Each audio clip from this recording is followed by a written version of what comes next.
had a gentleman last night text me at about midnight, and he's struggling with his faith.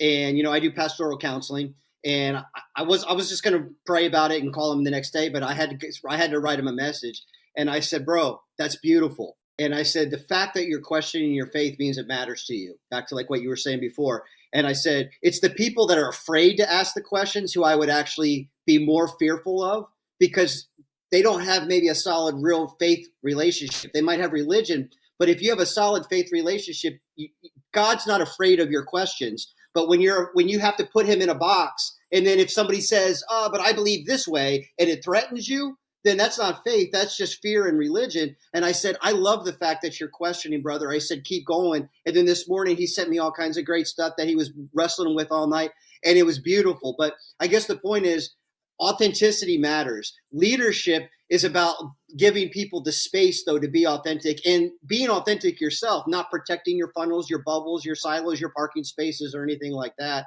And I don't know. I might have gone off. No, I'm with you. So I think for me, as we land this plane on this one, because, I struggle when I see people that all claim to have similar faith-based precepts struggle to get aligned over things that seem so silly, right? Like it bothers me. Like I could go sit in 90% of the churches in the world and probably be okay, right?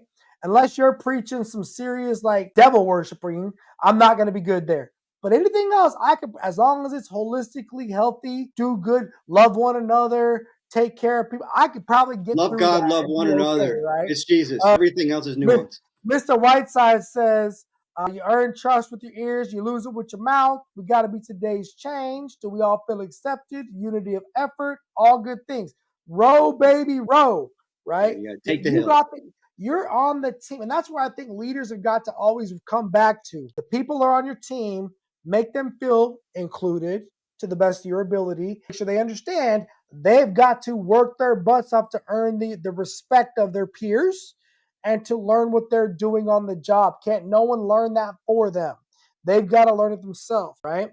When it comes to having the ability to have fair treatment or equitable treatment, the leaders are going to say, that's my job. I will make that happen. But you have got to let me know if you feel like there's something that you're not getting that you need. If you don't do that for me, then we're not having a fair exchange of information, and that's unfair for me. And I feel like I'm getting set up as the freaking leader, bro. And now, and I've been there as a leader. I've had people go, I called to the command climate specialist office one time on the carrier, and he's like, Gary, you know how I know you're doing your job? I was like, how's that, Rory? He's like, because people keep complaining about you, bro. And I just had him on the podcast, but he was like, that's how I know you're doing your job, because ain't everybody gonna like you when you're a leader. You're gonna have, and that's the last thing for me. People need excuses as to why they're struggling, and unfortunately, an immature person doesn't want to look in the mirror and take accountability always for what they could have done differently, right?